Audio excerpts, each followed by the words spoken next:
पशु परिसर जैसा एग्जाम हो तो वो ऐसा कर सकता है, उसका कर्म है। वो 100 नंबर ला के भी बंदा जो सामान्य है वो 100 नंबर ला सकता है, जो सामान्य पढ़ाई करता है। ये देख लो, जो 105 वाला सिलेक्शन हो रहा है, तो वो बंदा ऐसे जो पशु परिसर वाले एग्जाम हो उनमें वो फाइट कर सकता है। क्यों?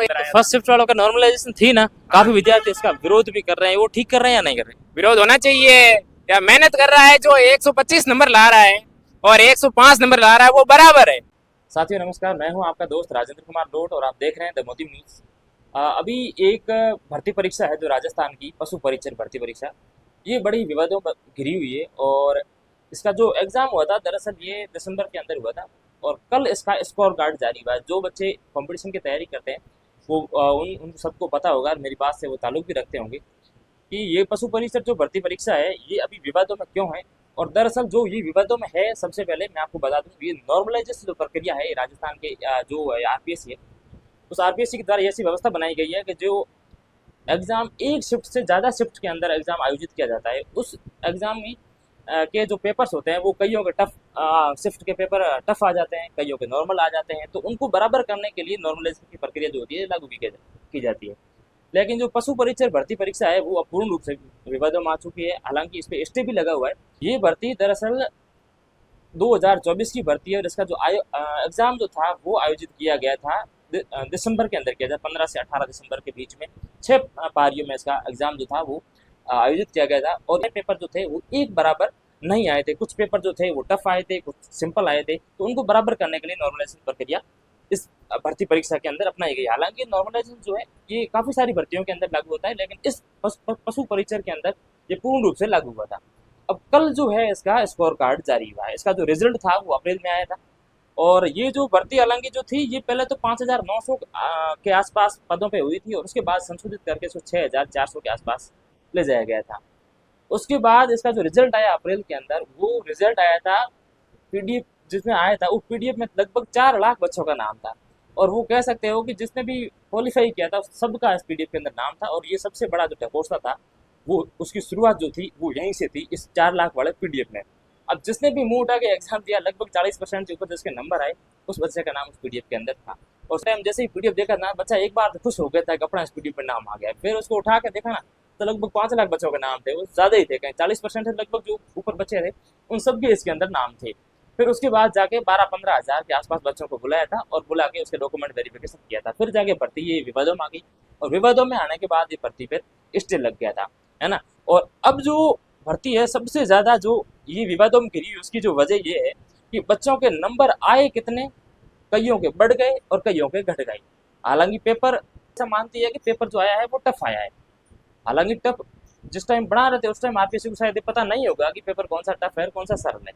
अब जो कल स्कोर कार्ड जारी है, मैं स्कोर कार्ड जो है वो काफ़ी बच्चों के मैंने कलेक्ट किए हैं और मैं आपको बता दूं एक एक करके कि किस बच्चे के कितने नंबर आए हैं। और उसके बाद अभी मैं पहले एक भर्ती परीक्षा को कवर करने गया था जेल पर रही, उसमें कुछ विद्यार्थी मुझे मिले थे जो पशु परिचर के एग्जाम भी वो दे चुके थे। तो उन लोगों ने मुझे जो बात बताई थी इस पर नॉर्मलाइजेशन के खिलाफ, वो भी मैं बात आपको उस वीडियो के अंदर मेंशन करूंगा साथ में और दिखाने की कोशिश करूंगा।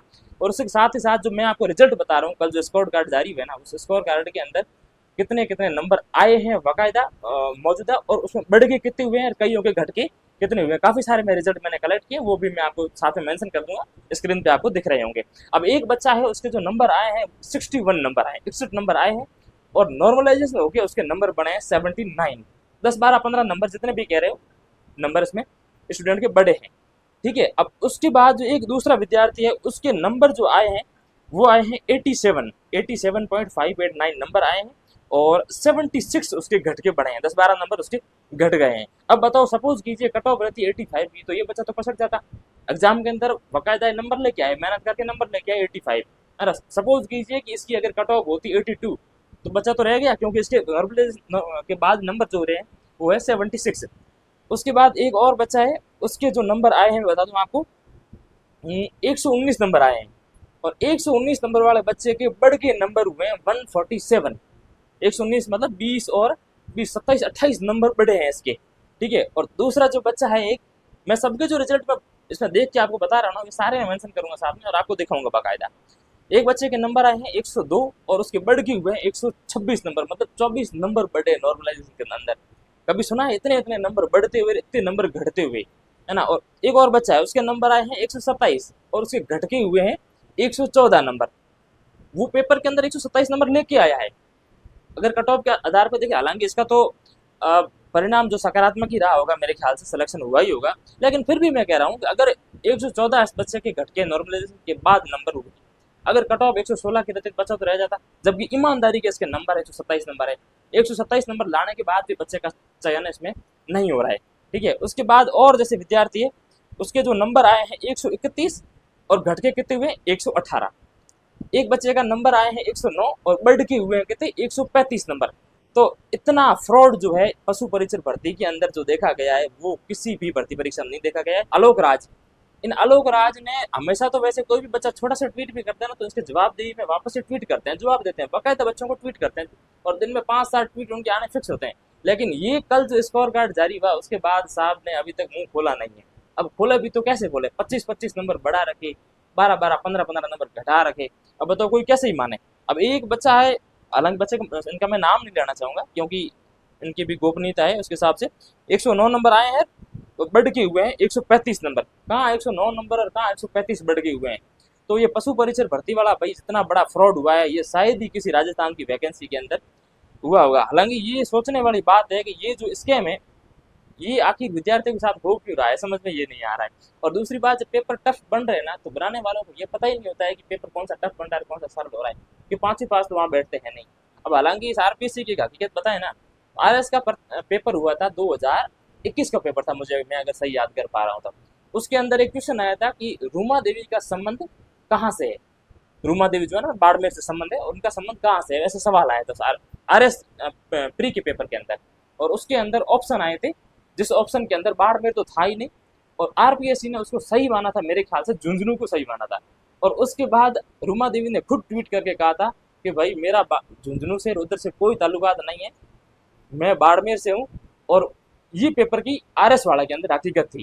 तो अब पता नहीं पेपर बनाने वाले बना कैसे रहे, नशे में बना रहे, रामधन कैसे बना रहे हैं, ये तो सोचने वाली बात है। और दूसरे में ये नॉर्मलाइजेशन का जो विरोध है, ये काफी संख्या में विद्यार्थियों ने किया भी था और हो भी रहा है। हालांकि अभी ट्विटर पर ये ट्रेंड भी चल रहा है और कि पशु परिचर स्कैम को ये हैशटैग बच्चे चला भी रहे हैं, लेकिन हैशटैग चलाने से तो शायद मेरे ख्याल से कुछ होना जाना है नहीं। जस्टिस फॉर एस्पिरेंट और ऐसी खूब सारे बच्चे सीबीआई की मांग भी कर रहे हैं कि सीबीआई इसकी जांच करे, पर वो आरपीएससी तय करती है, वहाँ पे जो आला अधिकारी बैठे हैं वो तय करते हैं, वही होना है भर्तियाँ। अब जैसे पिछली गवर्नमेंट में जिस हिसाब से भर्तियाँ लीक हुई थी, वो भी कहाँ से होती थी, क्योंकि अपने जैसे आदमियों के साथ तो होती नहीं थी, जाहिर सी बात है, वो भी अधिकारियों के हाथ से ही होती थी, और विद्यार्थी कुछ भी कर दे उसका कुछ नहीं होना जाना है। और अब जैसे ऐसा ही भर्ती को ले लो, अभी अब जैसे नागौर से जो सांसद है वो उसका विरोध भी कर रहे हैं यार, शहीद स्मारक पे बैठे हुए भी हैं धरने पर लंबे समय से, लेकिन वो अभी भी रद्द हो नहीं रही है। लेकिन इस ऐसा ही भर्ती के अंदर तो हकीकत बात है कि जब 2021 से भर्ती हुई थी ना, तो उसके बाद क्लासरूम से बच्चों के सीधे फोटो वायरल हुए थे, नकल के साथ क्लासरूम से वायरल हुए थे। और कहते हैं ना कि मोबाइल तो क्लासरूम तक अलाउ ही नहीं होता है, लेकिन बाकायदा इसके फोटो वायरल हुए थे। और हालांकि ये तो पूरी भर्ती खराब ही है, इसको तो रद्द बाकायदा मेरे ख्याल से तो करना ही चाहिए। क्योंकि अब हालांकि इसमें सही बात है, कुछ बच्चे हैं जो ईमानदारी से भी बने हुए हैं, ऐसा नहीं है कि सारे फ्रॉड से ही बने हुए हैं, लेकिन ईमानदारी वाले कम है और बेईमानी वाले ज़्यादा है। और लगभग जो ईमानदारी वाले बच्चे उसमें सेलेक्ट हुए थे ना, वो बच्चे लगभग बच्चे तो पहले किसी न किसी भर्ती परीक्षाओं में सेलेक्टेड थे, वो नौकरी कर रहे थे और वहाँ से रिजाइन दे के वो इस सब इंस्पेक्टर भर्ती के अंदर आए थे। अब उन बेनीवाल जी का कहना ये भी है कि जो बच्चे ईमानदारी से है, हालांकि सबके साथ घर तो उनको भी आना पड़ेगा, लेकिन जो बच्चे होशियार हैं वो तो किसी और एग्जाम में भी सेलेक्ट हो जाएंगे। लेकिन अब आपकी क्या राय है कि सब इंस्पेक्टर भर्ती ये भी रद्द होनी चाहिए या नहीं होनी चाहिए, और पशु परिसर का जो ये स्कैम है ये भी ठीक होना चाहिए नहीं होना चाहिए, आप एक कमेंट बॉक्स में जरूर बताइएगा। हालांकि इस वीडियो को मैं ये भी नहीं कह सकता कि इसको शेयर करके उन आला अधिकारियों तक पहुंचाए, क्योंकि कितना ही पहुंचाने से अब होना जाना कुछ है नहीं, मुझे तो नहीं लगता कि इसमें कुछ होगा, है ना। क्योंकि अब आलोक राज कल से ही चुप बैठे हैं, और ऐसी भर्ती परीक्षाएं वो भी नॉर्मलाइजेशन को लेके अभी तक कोई ऐसी रद्द जैसी अभी तक तो देखी नहीं गई है। और आगे अगर हो जाए तो अच्छी बात है, क्योंकि ये जो फ्रॉड है ना, ये बहुत बड़ा फ्रॉड, बहुत बड़ा विद्यार्थियों के साथ स्कैम है। लेकिन मैं चाहता हूँ एक बार अगर ट्विटर पे सारे विद्यार्थी अगर मिलकर नॉर्मलाइजेशन नुकसान या फिर पशु परिचर स्कैम या फिर जस्टिस फॉर स्टूडेंट ऐसा अगर हैशटैग चलाए, और अगर सरकार की निगरानी में ये वैकेंसी आ जाए, इसका कोई समाधान हो जाए तो बेहतर बात है, लेकिन होना मेरे ख्याल से थोड़ा मुश्किल है। लेकिन फिर भी विद्यार्थियों के साथ जो बड़ा स्कैम है, ये सच में स्कैम है, क्योंकि विद्यार्थी शहरों के अंदर रहते हैं, परिवार की स्थिति कैसी भी हो, वो रूम के रेंट भर के कोचिंगों के आगे पीछे चक्कर निकाल के तैयारियां करते हैं, नंबर आ रहे हैं 125, आप उसको घटा के कर रहे हो 103, आ रहे हैं 102 और बढ़ा के कर रहे हो 135। ये मतलब न्याय, कौन सा न्याय हुआ, ये समझ में नहीं आ रहा है। विद्यार्थियों के भी नहीं है, मेरे खुद के भी बाकायदा नहीं है। तो विद्यार्थियों का जो पुरजोर तरीके से इसका विरोध है वो भी दिखाई दे रहा है।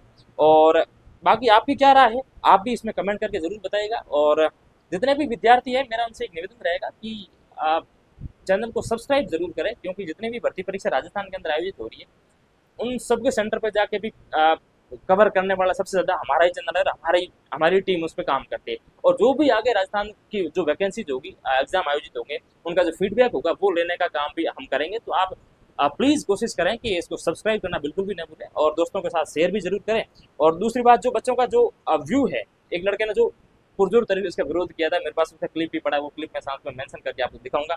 और ये जो रिजल्ट है वो रिजल्ट भी साथ में मेंशन करके आपको दिखाऊंगा। तो आपकी क्या राय कहती है, ये भी आप कमेंट बॉक्स में बताइएगा।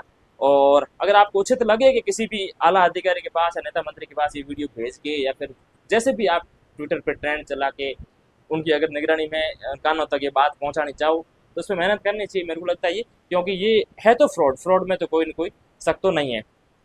तो आप इस वीडियो को देखिए और क्या कुछ आपकी राय कहती है वापस कमेंट बॉक्स में जरूर बताइएगा। ये बताओ आप, अगर कोई बच्चा 12th करके निकल रहा है अभी लेटेस्ट, उसको आप क्या सजेशन देना चाहोगे, वो कंपटीशन की दुनिया में आए या फिर डिग्री डिप्लोमा पर फोकस करे?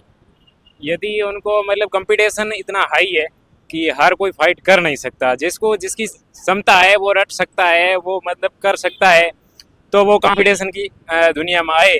लेकिन थोड़ा मीडियम बंदा है, वो कंपटीशन के एग्जाम में ना आए, ना ऐसे झंझट में फंसे, उसको कोई डिप्लोमा कर ले और उस डिप्लोमा के आधार पर वो अपनी ज़िंदगी जी लेगा आराम से।